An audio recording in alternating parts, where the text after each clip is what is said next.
Welcome to the Combot Collective.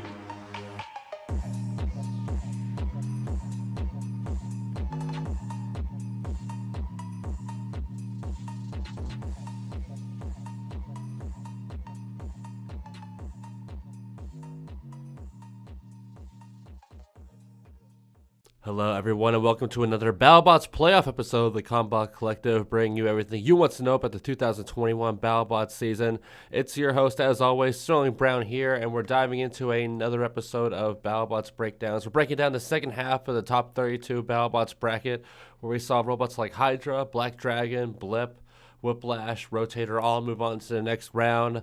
And we'll be giving some predictions as well for the top 16. There won't be a predictions episode this week just due to some personal things going on. So a little bit of everything mixed in this episode. I am joined this week, as always, by Mr. Redman and Freeze. Pory taking a bit of a sabbatical. He's going to be gone for a couple weeks. Hopefully we'll see him again soon. But guys, how are y'all doing today? Thank you, Quirt, old nut. We're doing well. Good. Well, it was a very fascinating episode this week. There was some controversy, some drama, especially with that last fight between Hydra and Riptide. But we will work our way there. Let me ask you guys. Let's kick this off like this. What were y'all's favorite fights this week? And what was a very exciting fight card of matches? Ooh. Personally, to me, it would either have to be between Tantrum versus Gigabyte or Blip versus Valkyrie. Both of them had different forms of excitement. Blip being one to finally prove itself really against a seasoned competitor and beating them quite outstandingly really. And Tantrum vs Gigabyte was just destructive. And I think in terms of the Battlebots ruling system, I felt like it could have gone either way, but Tantrum definitely pulled through with the amount of damage that they committed. Yeah, I don't know if I completely agree with that Tantrum Gigabyte decision. I know I had a Tantrum going all the way to the finals here, and I had Tantrum winning this, so I technically got it right. But, man, when you look at the end of that fight, sure, Gigabyte did lose its front catcher. It lost its spinning power, but Tantrum was not looking good there. They were down a wheel. They were down one half of their drive. They were down their punching system. I believe their weapon was still spinning. But it definitely looked like Tantrum was worse for wear coming into that fight. It should have, at the very least, been a split decision. Yeah.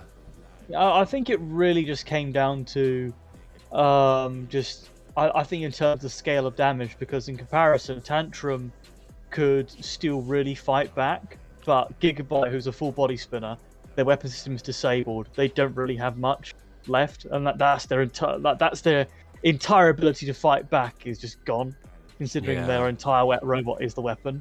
So in comparison, Tantrum, while it can still push around, and I think it did plenty of controlling in that fight anyway, so I think the fact that those two categories really helped eke it out at the end, in comparison to Gigabyte, who, while it did manage to do a fair bit of damage, I'd say the scales were somewhat weighted in Tantrum's favour. That's true. The fact that it was put on the upper deck as well played a big factor. In fact, speaking of, one of the best Battlebots hits all season was who would have thought that when they made the upper deck a thing, the shelf a thing, that the robot that would have the most fantastic use of it would be Gigabyte of all robots. We literally saw a top rope maneuver there by Gigabyte, jump throwing itself off at full speed into Tantrum, who swung its own weapon at Gigabyte in the process. I've never seen a full body spinner flip like a coin like that. That was absolutely unbelievable. And talking about Gigabyte, I really do think that using that front catcher system, we saw them try to use it before in Battlebots 2019 and at King of Bots, so it wasn't that big. I mean, it looked really cool, but I think John Mladek and the Gigabyte team, they're focused way too much on trying to implement it in their offensive attack at first, and I think they clearly were doing better once they were like, screw it, the weapon's off, let's just go in there and fight.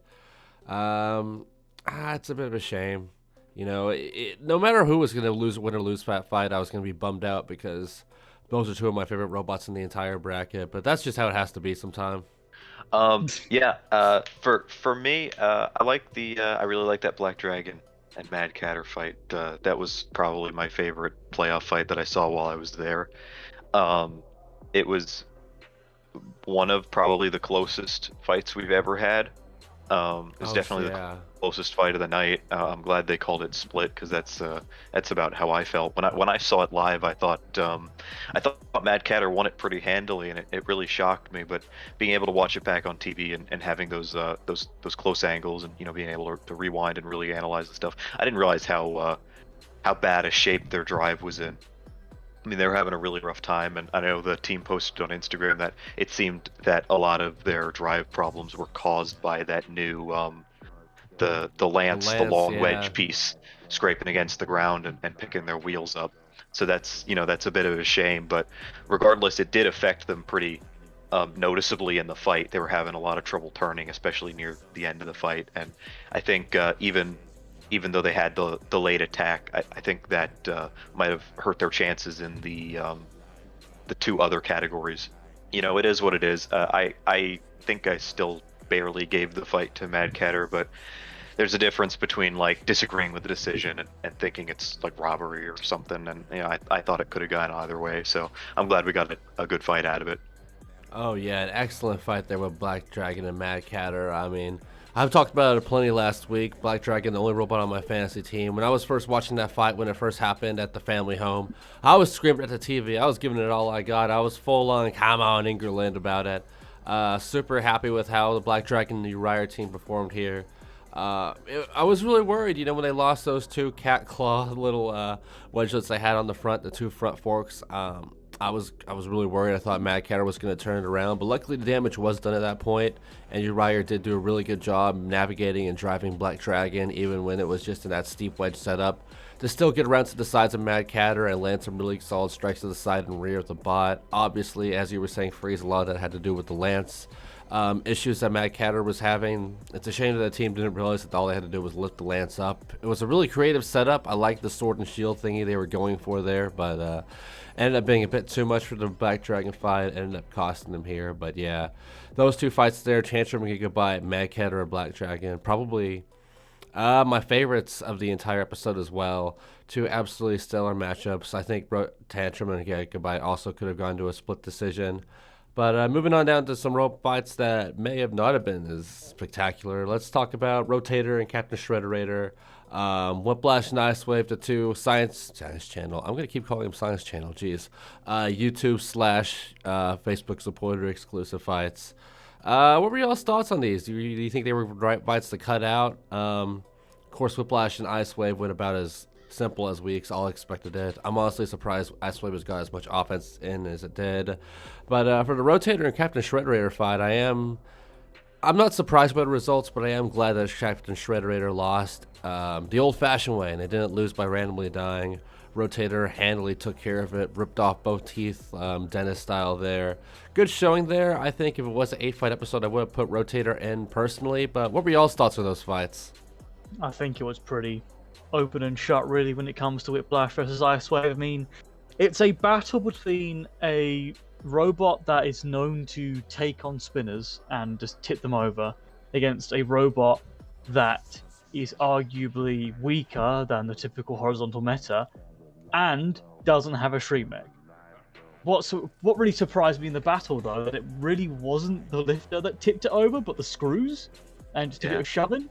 Yeah. So I suppose that was what surprised me, really. But the outcome was never in doubt, I think, when it came to the fight between Whiplash and Icewave.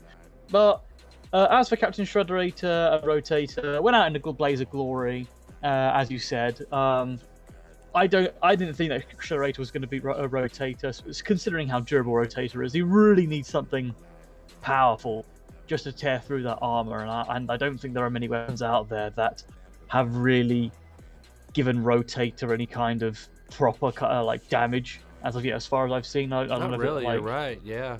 I think Rotator has really cracked it in terms of armor durability. So I think it'd be really interesting to find a weapon or a robot that could actually tear through it. I think Tantrum would be interesting if it manages to do it. I don't know if it will, but I'm quite looking forward to its fight this coming week to see if it does. But yeah, I'm just glad Shrederator managed to get into the top 32. It's been needing some kind of break, a little bit of redemption, yeah, and it's nice that it's gotten that bit of redemption. I still think there's plenty of room of improvement there, but I'd say that Shrederator earned its place, unlike some.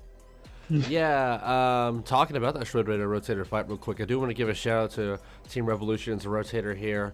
We've seen Rotator be a tank bot before, but the way they were set up during this fight, I know I brought this up to pretty much everyone in the TCC group here, Rotator looked like the tankiest of tanks. That plow that they busted out for this fight, that thing looked like it could survive nuclear war. I was super impressed with how Rotator looked in this fight, aesthetically and with how it performed.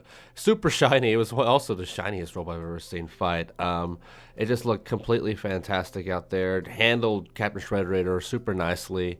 Captain Shrederator had a lot of power in that spinner. They even did some huge damage to the upper deck.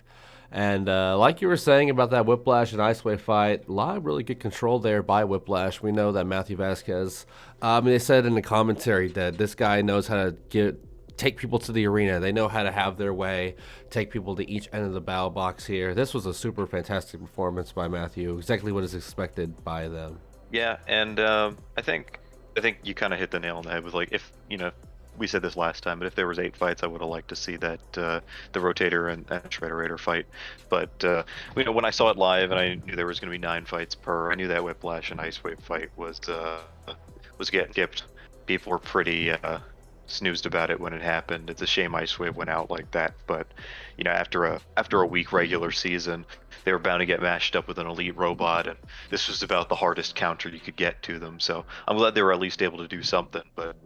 I think both of these fights are really just an indicator of how much that lessened arena space is hurting those big horizontals. I mean, that shelf space basically got both of those robots knocked out. So seriously, yeah. Shrederator. I'm glad they went out on their own sword. They absolutely blew the upper deck apart, which was really cool to see. I only noticed on my third watching too how badly they popped the middle panel. It was awful. They spent quite a bit of time fixing that.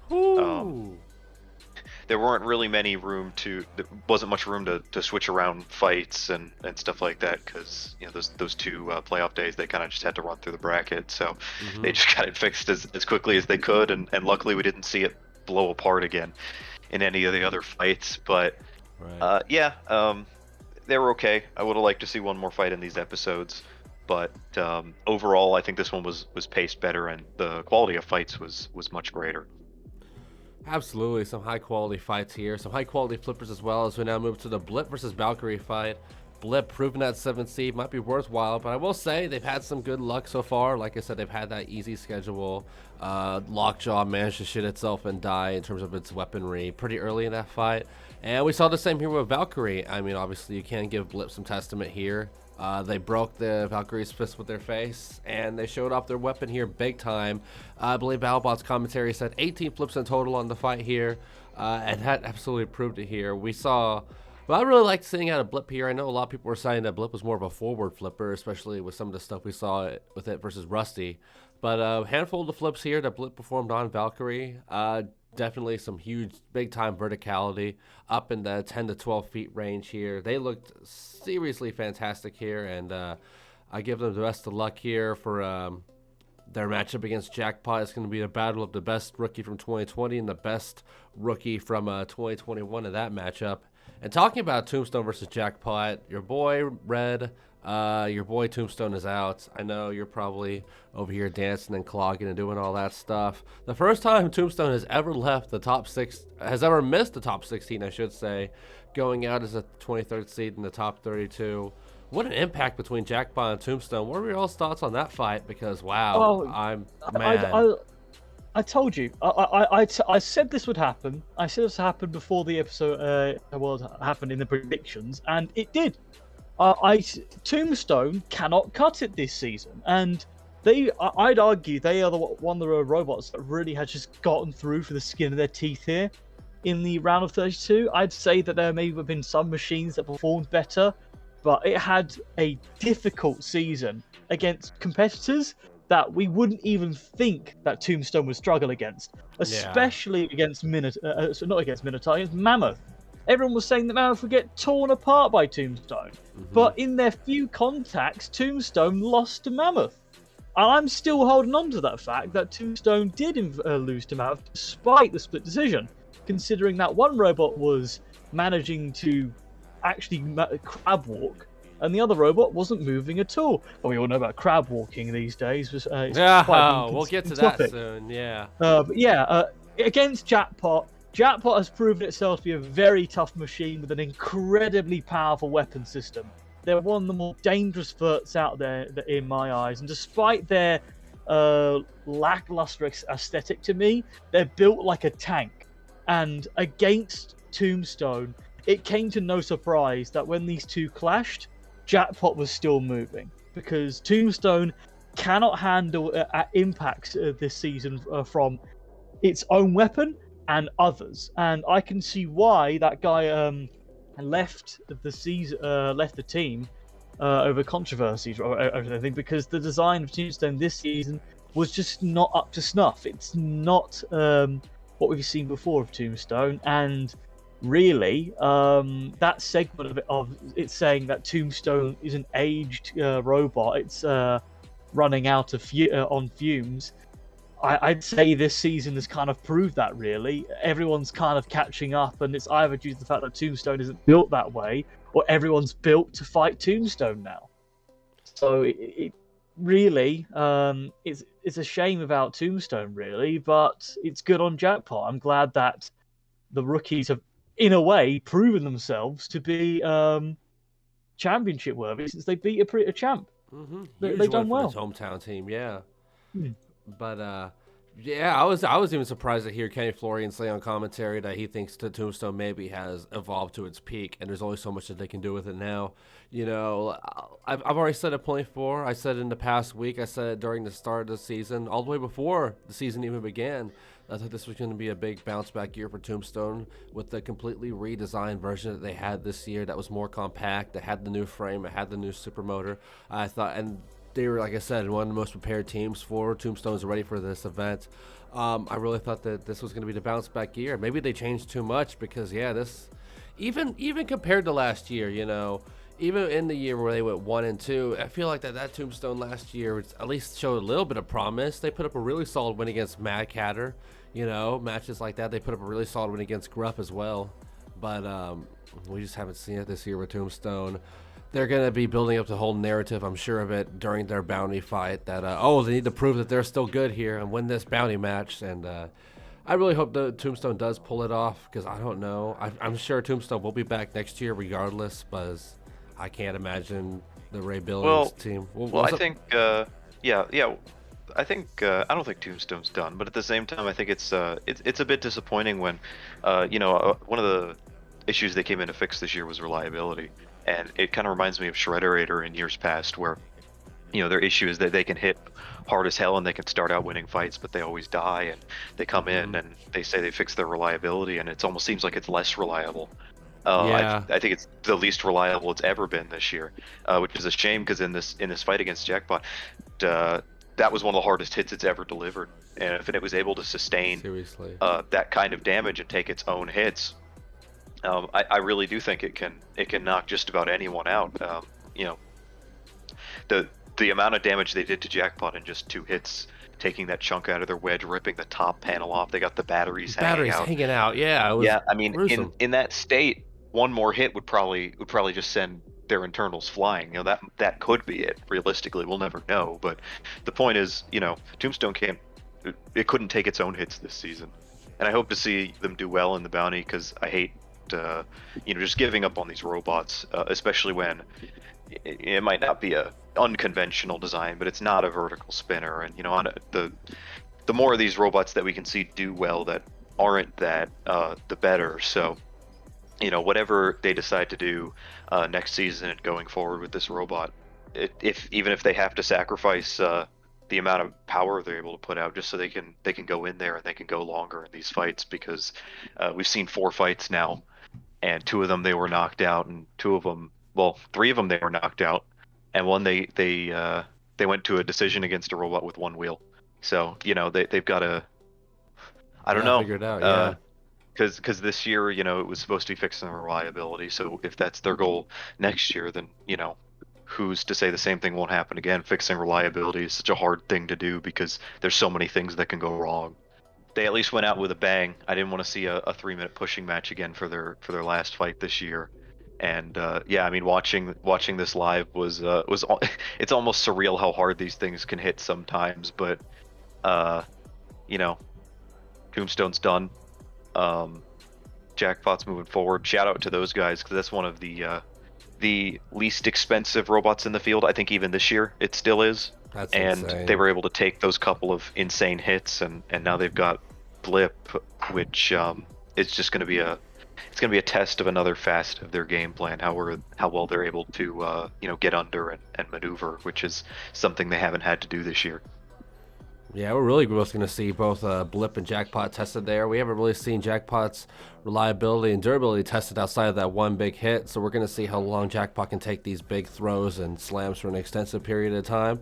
And at the same end, Blip, it hasn't really had to take on the big spinner for an extensive period of time either, with Lockjaw and with Valkyrie both going out fairly early. Maybe they can neutralize Jackpot here like they did with those past two fights. We're just going to have to see, but yeah, with that Jackpot fight, it is a real shame to see where Hardcore Robotics' camp is at right now. With Russ leaving, they're probably going to have to get new team members. They're going to have to go back to the drawing board a little bit. You do propose something a little bit interesting here I didn't think of, maybe you're right, Freeze, maybe going back to focusing on the body a little bit more and maybe putting less into the horizontal spinner. Maybe not completely all the way to the rotator spectrum, but I could definitely see maybe Tombstone going to a 60-pound bar, or maybe at least a stubbier bar, maybe a more compact version, because that just seems to be the best way to go right now. Compactness equals sturdiness and reliability with these robots. It's the same thing as suggested for Bronco if we were to see them come back, but yeah, it is frustrating to see a bot like Tombstone. You don't want to see such a proper contender like Tombstone kind of go into the same vein as a Deep Six or a Nightmare, as kind of like the novelty glass cannon kind of bot that lands the big hits. You don't see Tombstone that kind of role, and Ray Billings is such a focal point of BattleBots.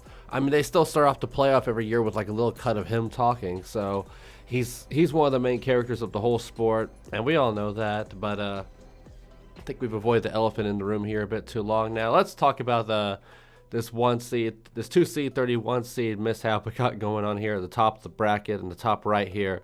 First off, talking about that fight, Hyzer versus Defender. I think this fight went about as how we all expected here.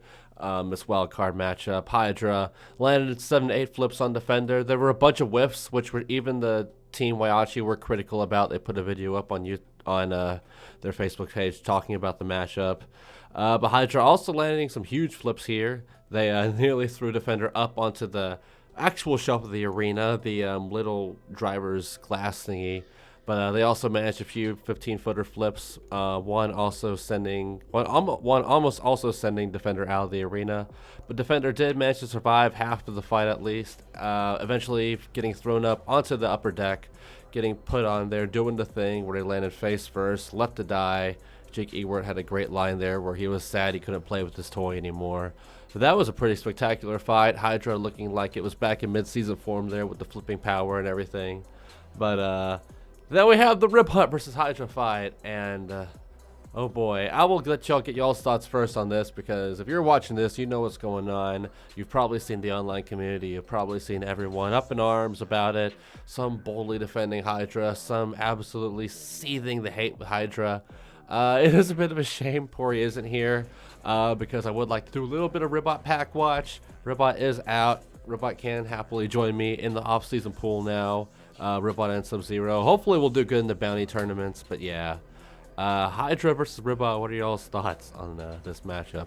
Depressing. I thought the fight was gonna be the fight was okay, really. It was a bit of back and forth, of course, between the two. The Hydra was perfect, deflecting the horizontal spinner and just flipping it about and just handling Ribot and eventually breaking its system, of course, through some flips. But what I'm just disappointed in is just how inconsistent crab walking has been, really, throughout the entire season. It just seems like sometimes you're allowed to spin in a circle. Sometimes you're not, and you're counted out. Sometimes you don't even have to bloody move, hijinks, and yet you're still counted as having controlled movement. That was a bit. But Ribot, a robot that was actively drifting towards where Hydra was, a robot that was actually moving out of its own circumference, was counted out. And you could see the frustration live on television. I'm surprised they kept that in, really. Because, I'm surprised they hammed it up. Yeah, because it was like because even Ribot was just really surprised. I mean, I don't blame Hydra for just sort of going back to the start, and just letting them like get counted out, really, Right. because Big tornado energy. Hydra wasn't wanting to risk probably getting damaged even further, and they were probably thinking, oh, the fight's done anyway. But then the count stopped. They were like, oh, we still got to fight. Okay, I'll just keep going. And then the count restarted again. I thought, oh, no, look, we don't have to fight them anymore. It's just so, like I said, inconsistent. It just comes in out of nowhere, because the ref is suddenly like, oh, I got to need some controlled movement. And then they stop. And then they start again. And then they count them out, even though they're actually still moving properly. And I think it's just comical, really, because it's the example that is the most ridiculous in terms of this is the most I think a robot has moved in terms of crab walking, the most blatantly obvious example, and yet it was counted out. And yet previous examples where the robot has tried to crab walk but has not worked at all have been like barely counted out, like Huge, for instance. Yeah. And it just seems like there is just a general inconsistency, and countouts don't really measure. Like you might as well just give up if half your drive system's just gone at this point, because because they'll just count you out at this point. But only sometimes. It's also strange. Yeah, but then only so. Yeah, so like really, if your drive system if half your drive system's broken, just give up at this point, because like you might just get counted out for it anyway. Yeah, I'm just not too sure about it. If anything, I think that free shipping versus Tombstone probably should have been ended with a count out, because free shipping only had one wheel and was still sliding around slightly. So yeah, I mean they couldn't turn. Yeah, they couldn't tell. They were crab walking more or less. So count them out. So yeah, that's about the biggest argument I could bring is probably that fight there. Yeah. It's just a matter of what is crab walking in terms of the eyes of the Battlebots. Is it only okay if they want someone through, or is it a blatant thing that even their favorites have to follow? Because so far it seems like the former. I know you were saying Shades of Robot Wars Series 7, and I hate to say it like that, especially for Battlebots, but it does seem a little bit suspicious, especially when you see it usually lean more towards the more popular robot. I hate to say stuff like that, but it's also very strange. Like what line of communication is made to make that decision to have those robots be given leeway? Is this what the ref thinks in that moment kind of situation, or is this? It's all very strange. But yeah. Hyzer did get the knockout here on Ribot by very controversial means. I don't blame Hydra for making the move here. They heard a robot was being counted out. They didn't want to damage more. They had to fight Black Dragon next. Why would they want to do that? But what are your thoughts on this, Freeze? Because you were here. You saw this thing firsthand. Yeah. As soon as I saw this fight happen, I knew this was going to go down. This is kind of what I've been trying to allude to this whole year. Yeah, I mean, I'm not stupid. I know what the community reaction is going to be. And one thing I do want to kind of talk about is don't get this mistaken. I know in a lot of interviews they've been talking about how the editing is, was just kind of, it was manipulated to make drama happen when it wasn't there. I would say that's incorrect because being at the event, it was very hostile. That was drama as soon as it happened, and while it was happening, everyone was kind of shouting in confusion about what was going on. And I think the TV Discovery did a really poor job of displaying how long it took Yeah, I don't know exactly how long. I don't feel like pulling it up right now, but I'd say it probably took about 3 times as long as it showed on TV. It was a solid Jeez. 30 to 40 seconds of kind of starting the count and then waiting. It would be like 10, 9. They weren't We were sure getting exactly that what was going on. WWE count out kind of count. Yeah. Oh God. Yeah, and I think look, I'll go out and say I thought it was the right call in isolation, um, but there are a couple problems with what happened here. One, I don't think they were entirely prepared for a situation that was such an edge case. It seemed like first they wanted to tell him to start moving, and then they started counting out. And from what I could tell, and I remember hearing, they gave him directions to like go to the square, and he was kind of moving there, but it was taking a really long time, and it basically forced Jake and the Hydra team into a situation where it's like we're spending like a fifth of the match being like, is he counted out, and saying, I don't know. There's a couple of fights this brings back to mind this year where, first of all, they contrasted it with the Tantrum fight, which was a little tough too with the movement, because the Tantrum fight was also a super edge case of should they have been counted out, and them being counted out may have been halted by Gigabyte's attacks. But the one thing that really it brought to mind for me was the Kraken and the Hijinks fight. Mm-hmm. Not so much in that, because Ribot was far more mobile than Hijinks was in that fight. Hijinks would sit still for 30 seconds and then move when they started counting them out. But it brings in the issue of when you're a robot that's not able to do direct damage, and you're in this situation where a robot with a big spinner is being counted out, and they're basically saying, I don't know, or they're saying, no, keep attacking. You're being forced to keep going in there and take attacks when, if you need a yes or a no. And with the with the Hydra fight, they didn't engage. And when I was there in the audience, a lot of people in the audience were saying, he doesn't want to fight, but they've got to give him a clear answer on whether this is a yes or a no. Yeah. Because this wasn't a quick, like, we don't know. We're watching seconds and seconds, and half a minute go by in this fight, and they don't know. I mean, with how slow they were counting, they could have been stopping at any point. You would have noticed, because the numbers were going by so slowly, and it's a damn shame, because Yeah. I wanted to, I like Hydra, and I really wanted to see them win legitimately.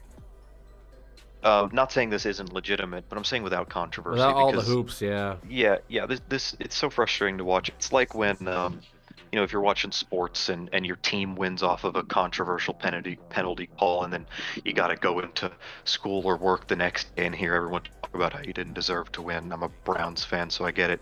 But it's just tough, man, because it's another situation where it's almost like the fight didn't happen. The controversy has superseded it.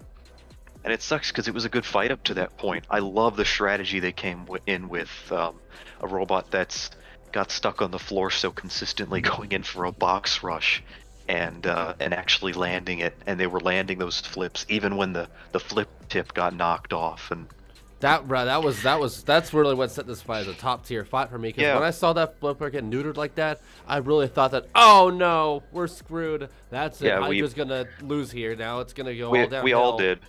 We And all did, then- especially because I had been there for 3 Hydra fights at that point, and every time they had broken in some way. And when we saw the flipper come off, that was it, and they pushed him up against the wall, and we thought they didn't have anything left, and then all of a sudden the flip came Pop. in, and it was like, Yeah. okay. And they did some great damage with Ribot landing and kind of spazzing out on itself with the spinner seemed to hit the floor every single time, and they were doing everything right. And it's like, how much did you put on him for not going to fight at that point? Because like, is it the other fighter's responsibility to say, like, I get sportsmanship, but when you've had a season like that where everything is breaking down and going wrong, and you're the bad guy and everyone's talking shit about you, like, what's the point of going out on your own sword there? These guys want to win. like Yeah, like this especially competition is Team hard. Waiachi.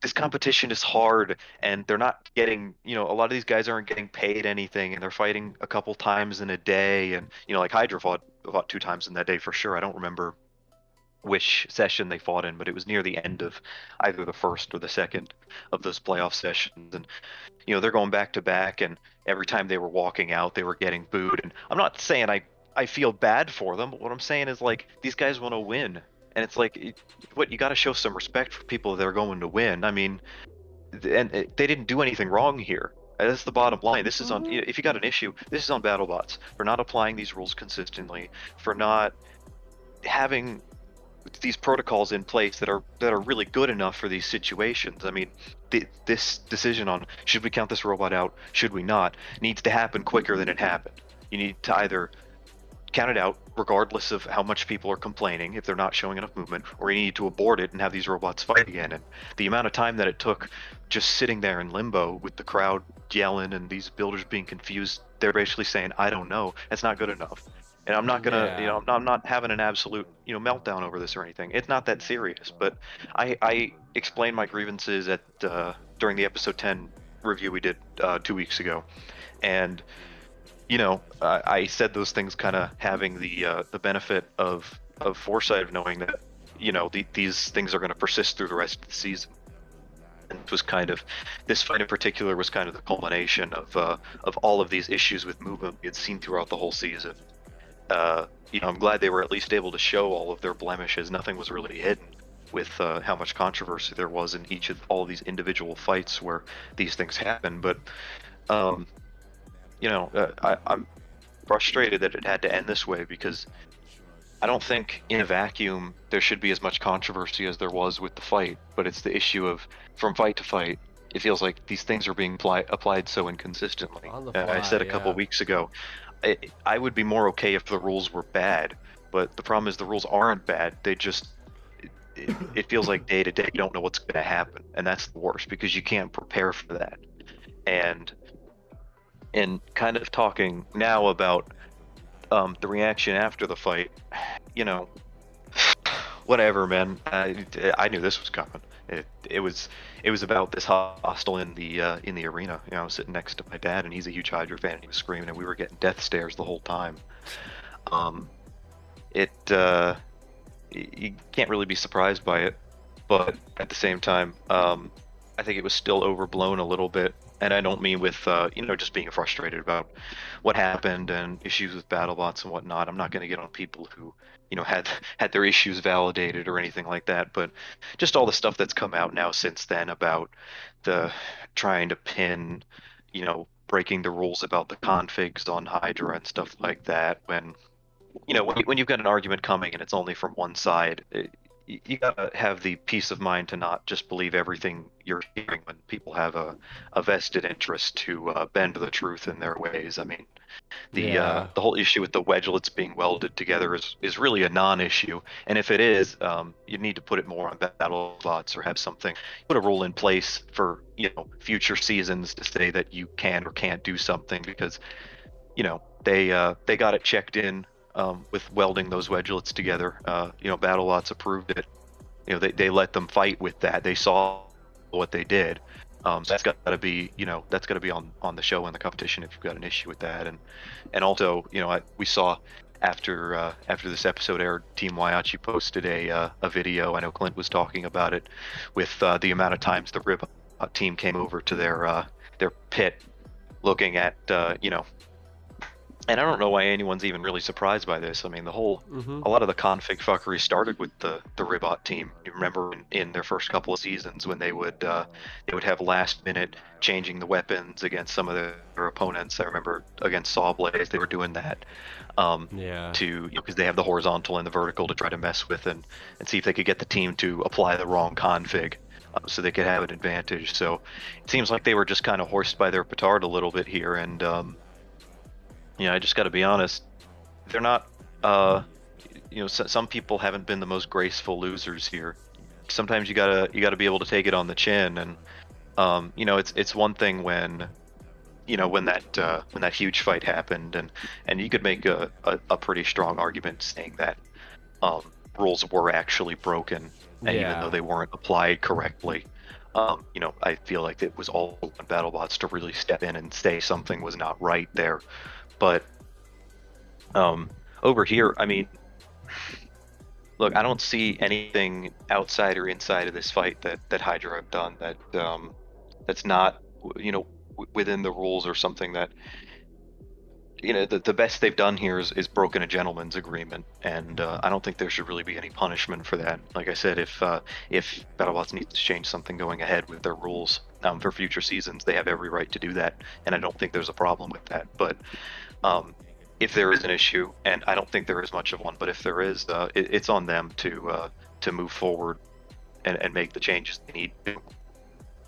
But yeah, it's a shame that the drama surrounding this overshadowed the fight, because I thought up to that point it was a pretty damn good fight between two good robots.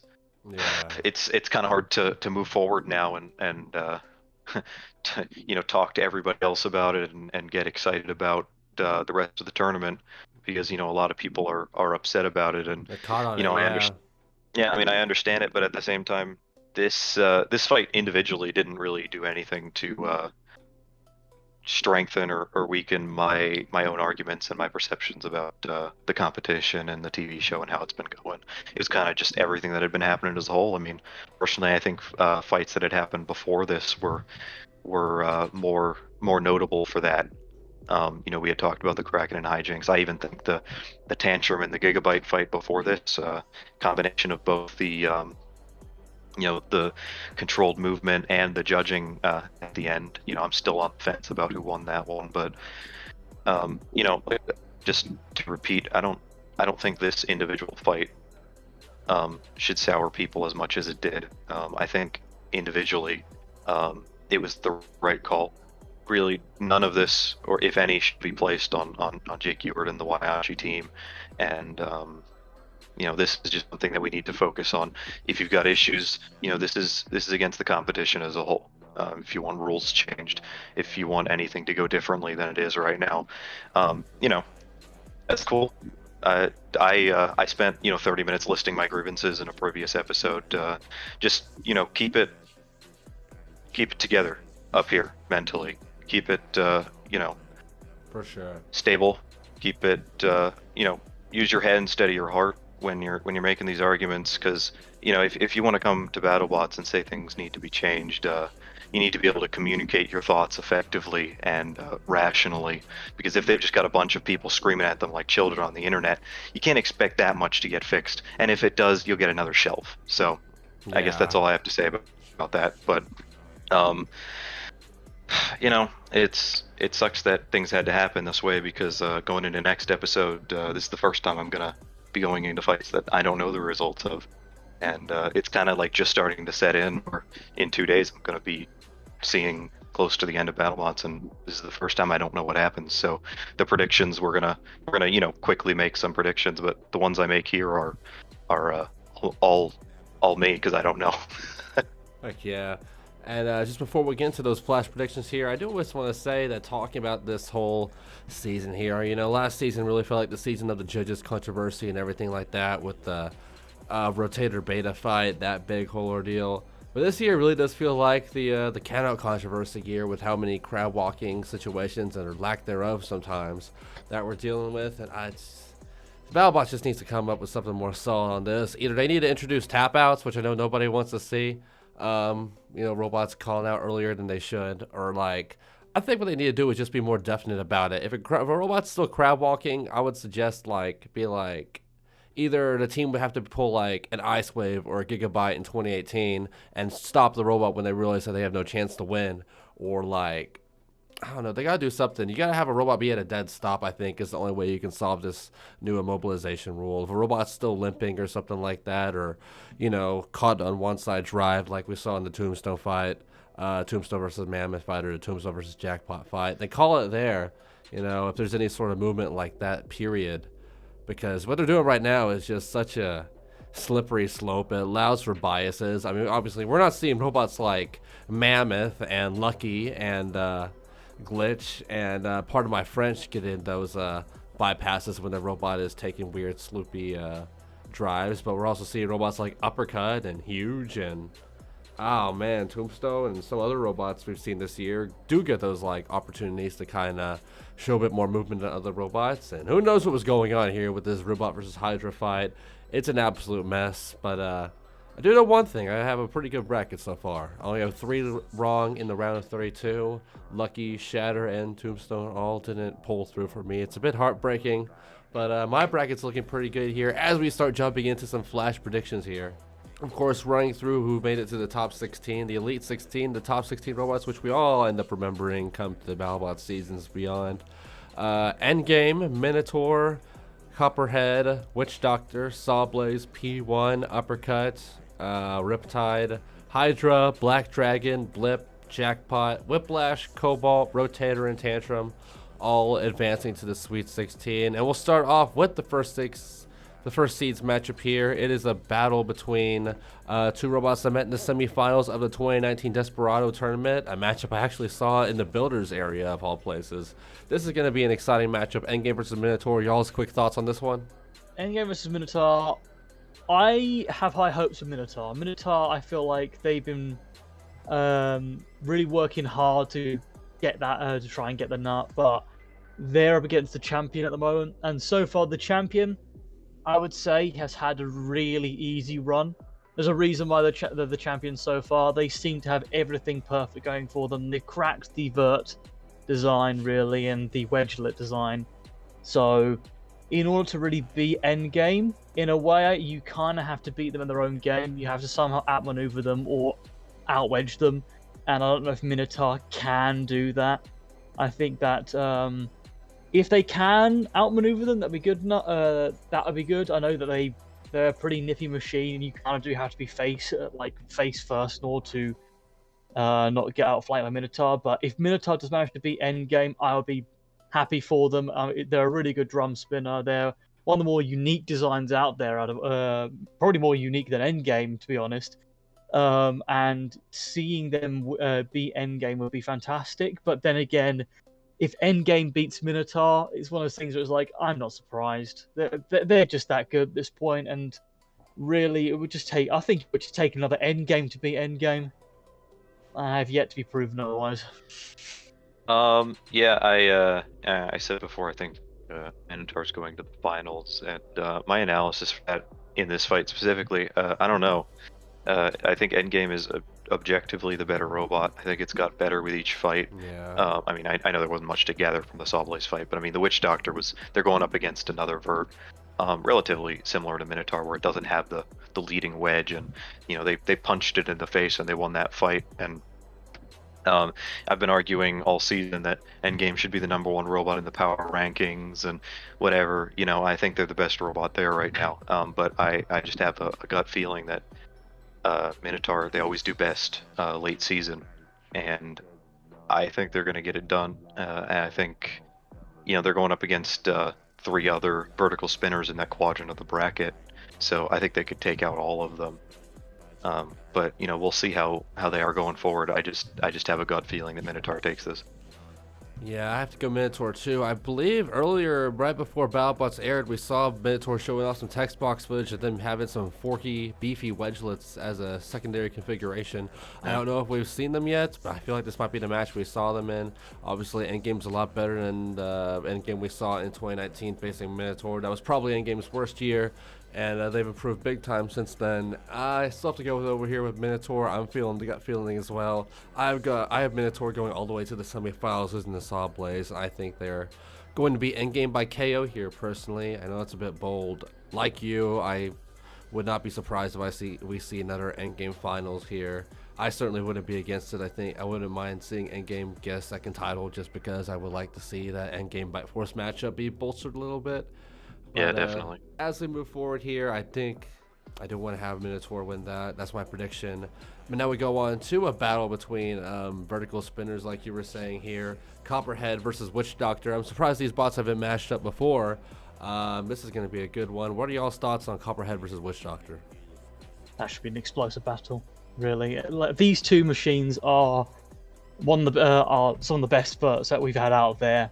Though, I don't really know who to root for really, because I'd love to see Copperhead win, but I also love to see Witch Doctor win. Witch Doctor being one that I think it's been a long time coming since they've if they win really when it comes to getting the nuts, they've been competing like since the first season, and they're almost like a hypno disc in the way where they perform incredibly well in their matches, but they're never quite enough to get to that championship spot. And really, I'm kind of hoping that maybe this year they kind of can crack it out there. One of the more unique verts out there, and again, so is Copperhead. Copperhead being a very formidable machine, one of the more durable robots out there. I'd say it rivals Minotaur in terms of durability, if anything. And these two machines, it's going to be an explosive match. I'm hoping for a match that lasts the full 3 minutes. I'm hoping for it to go the distance, but if anything, if it does go into a pushing match, I have Witch Doctor on that. All things considered, I think it's got the better pushing power. I think it's got the better drive. We saw it, outpush Duck of all things. It beat it at its own game. Yeah, and that is true. I think that really though, I think Copperhead might have the lower wedge. I think it just had both these robots have their strengths and weaknesses really. So I'm just hoping for a Yeti versus Scorpios at this point. Yeah, I like both of the robots in this fight. I think this is really evenly matched. It's tough to say. Copperhead is another one that got 2 fights, and we didn't even get to see the Lucky fight in its entirety until it came up on YouTube. But at the same time, Witch Doctor has fought the reigning champ, and then, not exactly championship material. So it's hard to gather where they're at too. I think I would give the edge to Copperhead here. Just the weight of their drum and how hard it hits.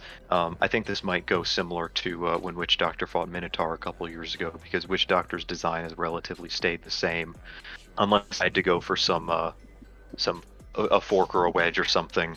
I think Copperhead is lower to the ground and it has the leverage. Because I know the other Witch Doctor team was talking about in that little bumper segment a few episodes back about how they don't want to play the wedge game, but they might have to. So I don't know if that's leading up to anything, or if that's just not going to happen. But I think, realistically, I think whoever wins this, I think Endgame and Minotaur are both too tough a task. But I think it'll be a close fight. I'm actually expecting to see a knockout here, no matter how it goes. Same. But I'll go Copperhead on this one.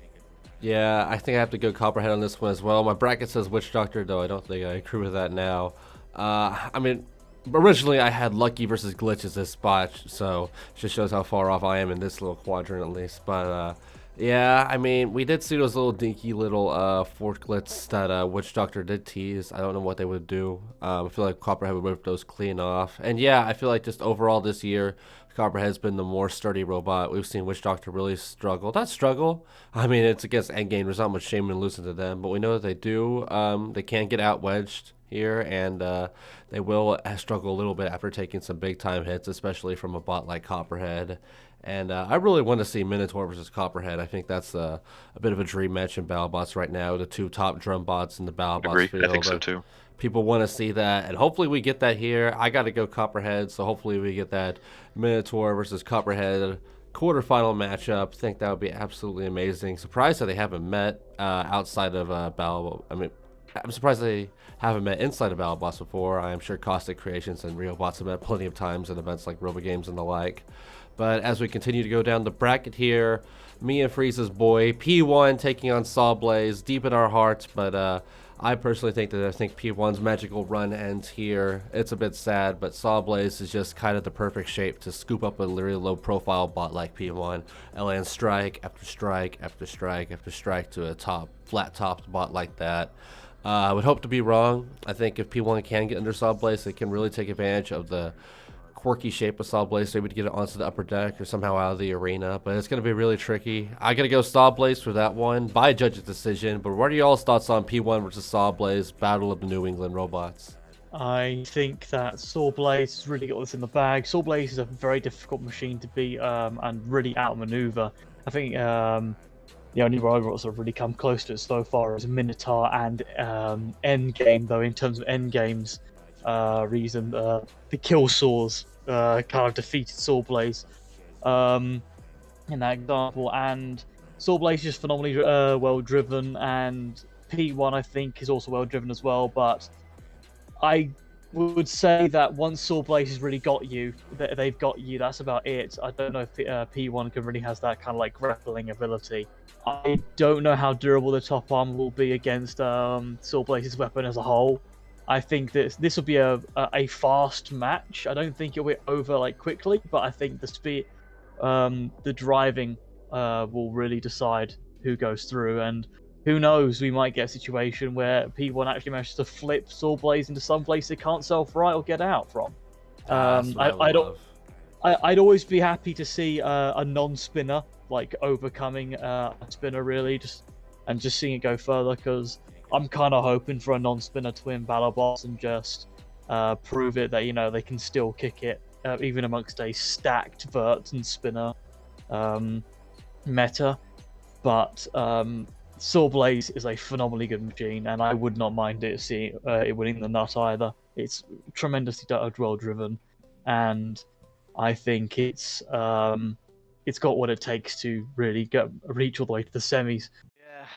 Yeah, I'm P1 stand till the day I die, but this is such a tough matchup for them. I think P1's method of winning this really has to just be get under constantly. And I think there's room for that to happen. Sawblaze has been much better with the wedges this year, but it's not perfect. But at the same time, I'm not 100% confident in P1's wedges this year. I liked the split wedge they went with against Ribot.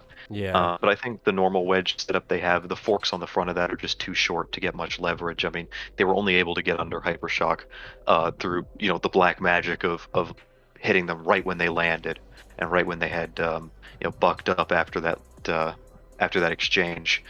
But this is just so tough. I think P1 will get under a couple times, but to win, they basically have to stay away from the whole time because, again, the amount of damage that Sawblaze has done with that hammer saw is terrifying, and I don't know how much damage P1 can take from overhead like that.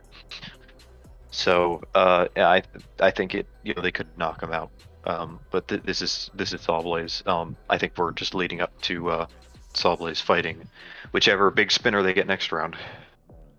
Yeah, hopefully it'll be Uppercut, but we'll get to that in a second. But yeah, just P1, like you were saying, it has to be a perfect fight for P1. They have to do pretty much what they did against Hypershock, against P1, neutralize them quick and just take advantage of some fantastic driving. And these guys have been the real spinner killer of a lot of the bots besides Whiplash this year, and hopefully we'll see that continue as it fights Sawblaze, but only time will tell. Moving on to that fight I was just speaking of, though, another MIT bot and Uppercut here, taking on probably one of the best rookie bots we've seen this season in terms of pure rookie. Talking about Riptide, it is Uppercut versus Riptide, your pure on fuck off vert against your egg beater spinner here. This is going to be super interesting to see. What are y'all's thoughts on this one? Vert versus vert. I think it's going to be Uppercut, really. I think Riptide, in terms of design, I don't know if it'll have enough purchase to really that's a good point. Strike yeah. Uppercut. I think Uppercut is the lower vert out of the two. Unless they have some kind of like wedgelets or something to get underneath Uppercut, I think Uppercut kind of like wins that exchange, really, especially if Uppercut uses some kind of like wedge to deflect or tank the hits of Riptide's egg beater. Though Riptide could suddenly like crack Uppercut or do something phenomenal to it. Like anything could really happen, but we've seen Uppercut be a very scary vertical spinner and take on a lot of very powerful machines. I think that in terms of their power, they definitely can just knock a robot high up in the air, and they can definitely knock Riptide around. I think Riptide has definitely had a good shot so far in their run, but I think up against Uppercut, a robot that we've seen as a proven design, it may be open and closed, really. Yeah, I'm going Uppercut on this too. I think they've had years to improve this design and the reliability of it. I do think there is room for Riptide to win. Uppercut can be a very unstable robot when it hits hard. But at the same time, I'm just not sold on Riptide's weapon durability. We saw them when they took that shot against the shelf against Defender that went out, and haven't really had to face a big spinner since the huge fight, and that was just a one-shot fight. So I think Uppercut's power might be too much for them. I think Uppercut might actually be able to break through that weapon, and I think they'll get it done. And I think we'll be getting the Sawblaze and Uppercut rematch that we've been wanting to see for a year. I can only hope. But yeah, those are the two catalysts here. Can Uppercut survive the ridiculous recoil that weapon can shoot back at it? We saw it almost cost them a little bit in that huge fight. On the flip side, Riptide here, they got to show off that this is a rookie robot that can go a long fight. We've seen them take a little bit here. We've seen them survive a match against Duck. We've seen the robot at least survived a match against Defender. The weapon certainly did it. So how will that weapon survive? Fighting a robot that will have a reliable weapon and a reliable drive, and same with Uppercut here. It's going to be likely some big time impacts from probably both robots here, but you do have to go with the veteran edge here. I feel like there's a sturdier base, a more stable base to Riptide, but the veteran edge you gotta give to Uppercut. We don't see that robot just die that often. I can't imagine we're going to see it again after what has happened in the huge versus Uppercut fight. The MIT team probably has addressed that issue, and it will probably be one of the last things we'll see it go wrong in this Riptide fight that Uppercut's about to go in. So Uppercut for me here as well. Uppercuts across the board, as we're kind of piecing together a Minotaur versus Copperhead and Sawblaze versus Uppercut. Left side of the bracket here. We now go to the other half of the bracket here. The fights we just talked about, starting off with everyone's favorite robot, Hydra and Black Dragon. What are y'all's thoughts on that battle? This is a proper battle between top 4 last year and the first seed last year. I think that really it may just come down to who outmaneuvers who in the situation, because Hydra, I think, if they flip over Black Dragon, I think Black Dragon will have a lot of difficulty, but Black Dragon, if they get underneath and just start shredding into Hydra, there are a lot of fragile pieces that are on Hydra that can be broken off, and it will just sort of come down to who gets under who first, who can outmaneuver who first, and I want to give it Hydra for the sake of a non-spinner winning, but Black Dragon is a formidable machine, and I think that they definitely can beat Hydra. I definitely think they can get farther, and they are a scary machine to face up against if you underestimate it. And then again, Hydra is a phenomenal machine. I think they've done tremendously well so far. Even after being torn to pieces, they can still fight it. It seems like they've warmed up now after their few fights, really. They've come a long way from killing themselves on hitting the arena floor. Yeah. So I think that Hydra definitely can do something in that match. I definitely think they can win, and I'd love just to see a flipper win at the end of the day. A flipper beating a non-spinner beating a vertical spinner is always going to be like a win in my heart. It's always going to be a giant nut in my heart, really. Man, this is such a tough fight to call because Black Dragon has the ability to do damage for a full 3 minutes and not die, and it hasn't been knocked out ever. So I think that opportunity for Hydra really isn't there for them. So the window is to have the weapon stop spinning. I don't know if it's happened much this year, but it has happened in the past. It's definitely an issue for Black Dragon. Their weapon stops spinning, the robot catching fire, or just the flamethrower going down in general. And then I think Hydra definitely has the better wedge. So I think it'll come down to how often Black Dragon can get around to the sides or the back, or get Hydra flipped over trying to right itself. And because the damage they can do here, even though they don't have big knockout power, I don't think they really need it against Hydra.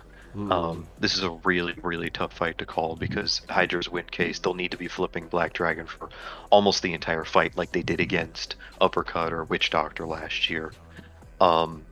I just think, seeing how a lot of decisions have gone this year, I think I would edge it out to Black Dragon in the judge's eyes if both of these robots go 3 minutes. But you never know. If Hydra is repeatedly able to get under, we could see the wedgelets go flying off, and then, if those aren't there for Black Dragon, I don't really see how they can get under, and that could be absolute domination for 3 minutes. There are a lot of different ways this fight could go, just depending on which little thing goes right or wrong for each robot. But I'm gonna lean towards Black Dragon. Yeah, I got leaning towards Black Dragon too. You were saying that it's a good point. Black Dragon's never been knocked out, but I don't believe it's ever won by knockout either.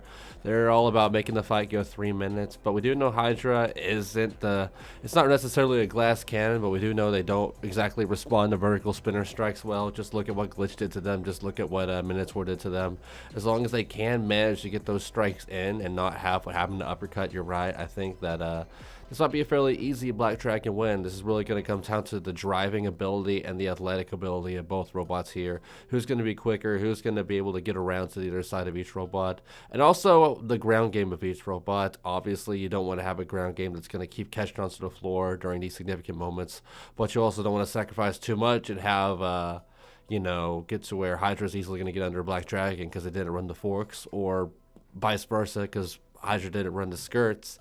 It's going to be very proper to see. I don't think this is going to be a fight decided within the first minute. It's going to be a fight decided later on in the fight. But I do think it is going to be a knockout. I think we're going to see Hydra's first knockout decision. Black Dragon's first knockout decision. Whether it goes one way or another here. It'll be very fascinating to see how it goes. But I do have to give the edge to Hyzer and Black Dragon here just because of Hydra's struggles in the past with vertical spinners. Black Dragon hasn't really had too much issue against other robots unless it is another vertical spinner. So time will tell, but as we now move on to Black Dragon or Hydra's potential opponent, we now talk about, like I was saying earlier in this episode, the top rookie of 2020 and the top rookie robot of 2021. Blip versus Jackpot, Jackpot being the hometown robot. Where do you guys lay on this fight? Between these two, I'm holding out for Blip. I think that, while indeed Jackpot is a powerful machine that with a incredible spinner, I want Blip to win. I need Blip to win. I need that flipper to go further into to this bracket because they are tremendously powerful. They are exciting. They are fresh. They are unique. They are a robot that I think has just shown that the concept really is proven. There is more than one way to make a powerful flipper, and Hydra proved it definitely a few seasons ago, and only recently now, of course, we've got Blip proving it again. In a way, I suppose one could say that, yes, Blip is inadvertently a spinner, all things considered, but we ignore that because it's a flipper, and I want to ignore the fact that it's a spinner, technically anyway.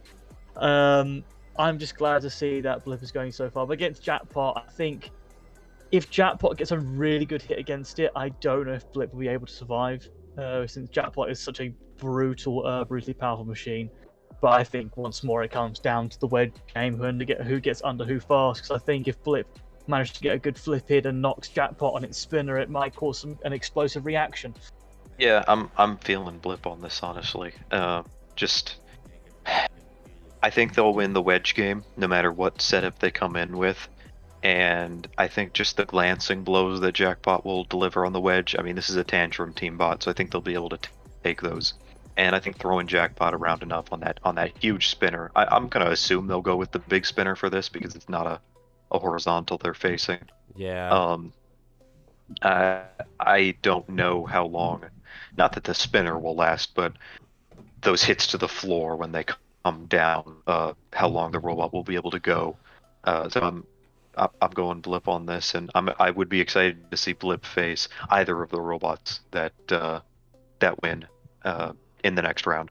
Oh, especially Hydra. We can finally get that flipper we could be fight. getting Blip versus Hydra. Yeah. Hydraulic versus kinetic. That would be so good. But yeah, talking about this fight here, my big thing is like, how is Jackpot going to react to getting flipped? Because we have never really seen the Stream Mech in action yet. We've never seen that robot get thrown and go weapon first to the ground. It's got to survive both of those and prove it works. We know that there is a bit of an X factor here, a bit of an intangible in Needle or whatever. The Ace, I believe, is what it's called this year. Of course, Tracer's mini bot, they're going to be in there. They're going to be in that mix. So if that robot gets flipped, that's going to be absolutely spectacular to see. But Aaron Hill, it's a veteran driver. Hopefully he's better at letting himself get distracted by that. But we did see Needle play a huge factor in the opening week of the season where it faced Defender, and it ended up being pretty much the catalyst to lead Jackpot to getting that comeback victory against, I said a Defender again. I keep mixing him up. Against Deadlift. During that matchup, so they could end up playing a big factor here. getting under Blip, allowing some clear cleaving strikes to be landed by Jackpot. But I have to agree with you, Freeze. I think this is going to be Blip's match, and I think that it's probably going to be able to knock out Jackpot. I'm not fully convinced on the durability of this bot yet in terms of if being Blip is thrown able to get a around. knockout, if Blip is able to get a knockout against a big robot like this, that'll really be a statement because they knocked out Valkyrie, but the weapon was down almost the entire fight. Yeah. And for these rookies, it's about taking those steps from just being a robot that can put on a cool fight in the regular season to an actual nut contender. And I think a comfortable win over a robot as dangerous as Jackpot, we'd all be looking at it and being like, holy shit, this robot has a good wedge, it's durable, it can flip for a full 3 minutes. Yeah. And it has an amazing driver. So if they're able to pull this off, especially with a knockout, I'd be scared for what this robot could do. Yeah, you have to start thinking about championship contention once it gets a big win against a fully working spinner like this. And speaking of fully working spinners, let's talk about a robot who now has a lack thereof, as we have now seen pictures of its fight against Cobalt. We're talking about Whiplash versus Cobalt here, which when this goes on, it will be official that it is the Science Channel exclusive fight. You said YouTube, Science Channel. YouTube exclusive Once fight. again. Every time it's Defender and Deadlift Science Channel on YouTube. I'm just determined to mix them up with my dyslexia, but it's all good. Whiplash and Cobalt here. We know Whiplash is running the plow. We know Cobalt has the wedgelets. I want so badly, with every fiber of my being, Cobalt to win this fight, but I just don't see it happening. I think this is going to be a Whiplash victory. I'm just going to leave it at that. What are y'all's thoughts? Yeah, well, Yeah. I'll go first. Go ahead. I don't want to hyper-analyze what we've seen and what we know. Yeah, Because true. if I'm just going to say, we know this fight is highlighted, my gut feeling is that it's Whiplash. But I have to go with my prediction from beforehand, which is that I really do think, and I'm putting way too much in Cobalt right now, but I really do think they can take out Whiplash if they can just get under. If they can just get under, that weapon will tear them apart. They can do what Endgame did to them in the championship last year, but they have to get under, and that's so dangerous. Not just because the wedges need to be better, but they need to outdrive Matt Vasquez, and they need to not gyro themselves into a bad position. So, just ignoring the fact that we know it's going to be skipped, let's just analyze this like a regular fight. I have to go with Cobalt, but I'm very worried about it. Yeah, I think that hearing that it's going to, straight to commercial, I suppose, straight to DVD. It's going to be it's either going to be a really boring fight or it's going to be one-ended, one and done. And I think that, yeah, Whiplash has already shown itself to be a very brutal machine in terms of taking out spinners, and it's phenomenally driven. Whiplash team knows exactly what they're doing when it comes to driving it. They're like Pussycat in a way with the way they drive. And Oh yeah, I can call. I want to support Cobalt, but considering it's a machine that comes from my neck of the woods, so I like seeing Cobalt do well. It's going to be it's either going to be a situation where Cobalt manages to get underneath Whiplash, rip it apart, and that's it, or Whiplash just lifts Cobalt over and Cobalt can't self-right anymore. Since I think and I believe Cobalt can self-right with its vertical spinner. I think we have seen it before. I mean, the spinner is still working, but Yeah. it could easily be a situation where Whiplash just lifts it out or lifts it into a situation where it just can't move anymore. So I think really it is just going to be Whiplash at the end of it. I wanna hope it's Cobalt. Yeah, I don't want to see Cobalt go out off screen. Yeah, Yeah, but that would it's suck gonna. so much. Yeah, I think we will have a feeling it's gonna be Whiplash. Yeah. As much as we hate to say it, I mean, who knows? Maybe Cobalt got a quick knockout on Whiplash, and they chose to not air that because they did say in a DM, which is where this one was put, that it was Discovery's choice, not theirs. So Yes. that's a bit fascinating of a detail. Who knows what that means? Only time will tell. I know I keep saying that, but that's what we gotta deal with here as we go. It seems like they actually, sorry to interrupt, but it seems like Discovery might require a minimum amount of filler because they could definitely fit 8 fights into an episode, and they have before. Yeah. So They want the some fact that they've drama. come out and said not our decision like that, they didn't want to highlight highlight this episode, but it is what it is. I'm hoping that Cobalt is able to pull out of it, just because with everything they've done this year and how much hype they've built, especially after going into the bracket and actually backing it up with that Yeti win, and how spectacular that was. I really hope they don't just go off in a little interlude before the main event.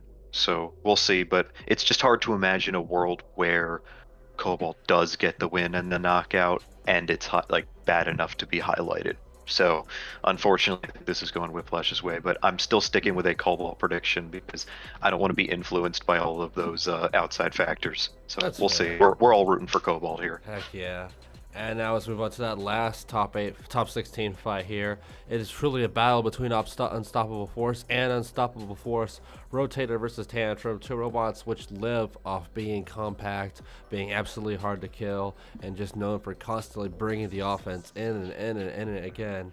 I mean, I think this is going to be the unofficial main event of the episode. This is probably going to be 3 straight minutes of absolute bedlam and chaos with these two. Oh, it's going to be an absolute brawl, and I think it's going to be a split decision for Tantrum, who I have going all the way to the finals, like I said in my bracket. Whoever wins this is going to provide such a challenge to Whiplash or Cobalt, whoever ends up taking it. This is going to be such an amazing fight. This top 8 is going to be absolutely insane, but yeah, talking about this Rotator and Tantrum fight, I just feel like when you talk about compact robots like this, there's no big horizontal spinner here. And even though Rotator has dominated as a horizontal spinner, just being a good hybrid bot in general, and when I know they're running the tanky forks for this fight, I do have to lean towards Tantrum here.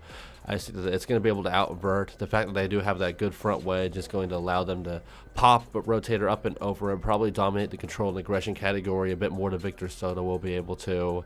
So I have to go Tantrum personally for my final prediction here, but what are y'all thinking? I want to say Tantrum as well. I love Tantrum as a concept. They aren't the typical, vertical spinner that we have out there. They're a puncher. They're very surprisingly powerful when it comes to the way they operate. Their mechanism is still a bit fragile, really. I assume that's something that they'll keep trying to fix at the end of it all. But they are incredibly durable, and they are known to be one of the more durable machines out there. But they're also up against a really durable horizontal spinner. We've seen Rotator, of course, take on a lot of very powerful machines before and still come off practically unscathed. So it is not unrealistic to say that this will go the 3 minutes. I can see it going the 3 minutes, and I can see it being an absolute slugfest between the two. But I do want to go with Tantrum here. I think while Rotator is a fantastic machine, and I like seeing it perform, I think Tantrum is just a very durable machine. I think it will deflect the horizontal spinner enough, and I think if they try hard enough, they probably could try and get Rotator's wheel and snipe onto that. I think they really could slow Rotator down and just control them and push them about, but Rotator could easily come along and just rip into them a bit. I mean, I don't know. I think that with the way the spinner is oriented, I don't know if it'll get good purchase on Tantrum, but I do think that Tantrum is going to be the machine that takes it home in this battle.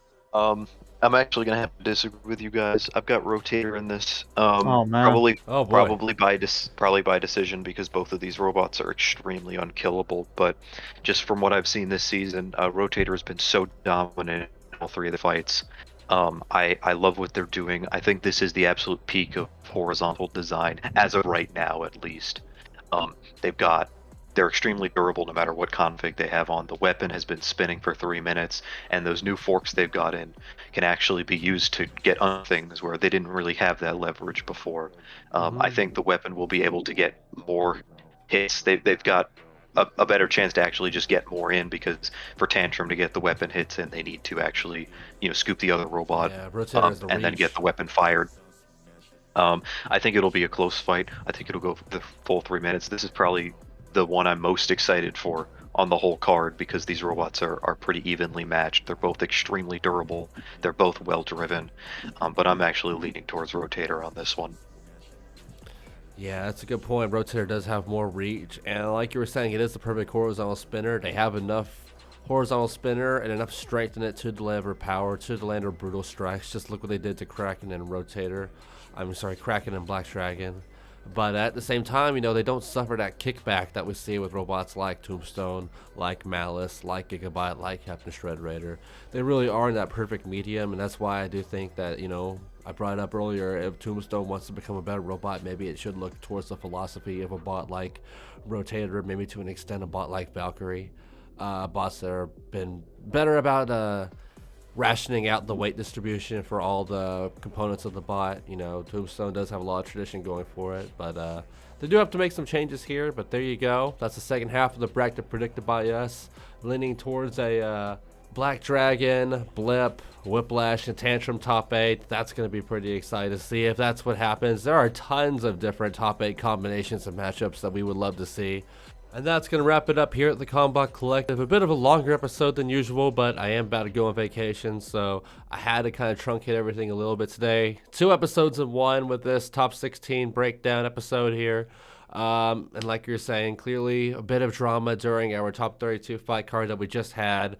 A lot of crazy stuff going on the internet with Hydra and Riptide in that matchup. And like what Freeze was saying, just remember, keep level-headed. Remember that in the end of the day, this is just a sport. And this is just a TV show, so let's not get too crazy, especially with some people online thrashing builders, thrashing one another. That's not what the sport's about. The sport's about love and robots. Come on now. But yeah, plenty of other exciting matchups this week. Mad Catter versus Black Dragon and Tantrum versus Gigabyte. Probably 2 of the top 10 best fights we've seen this entire season. They're both absolute bangers. Really impressive showings by Rotator, by Cobalt, by Whiplash, by Jackpot as well. Blip too. Some really fantastic robots coming into the top 16 here. As we predicted, we have predictions for bots like Minotaur, bots like Sawblaze, Tantrum, Whiplash, Hydra, all to make their move on to the top 8.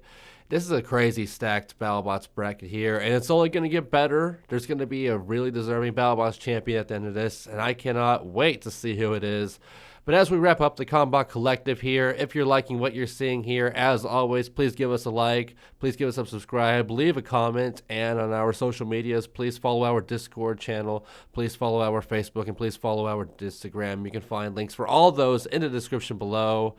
I am Sterling Brown. You can find me on Instagram at SterlingTXTG, and you can find me doing a vlog on a future channel of this vacation I'm about to go on. That's going to be some good fun. But for Mr. Redman, you can find him on his website, www.joshuagunnit.com, or on his website, or on his YouTube page of the same name, Joshua Gunnit. You can find Freeze right here at the Combot Collective or in the King of Draft Discord server. He keeps it simple. But that's going to wrap it up for us. We're going to see you all after the top 16, breaking down the fights and predictions once again, and we'll probably be 2 separate episodes once more. We can't wait to see you then, and I am going to go on vacation. So you guys have a great one, and we will see you next time.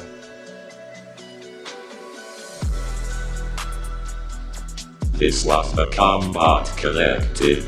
Find us on Instagram and Discord.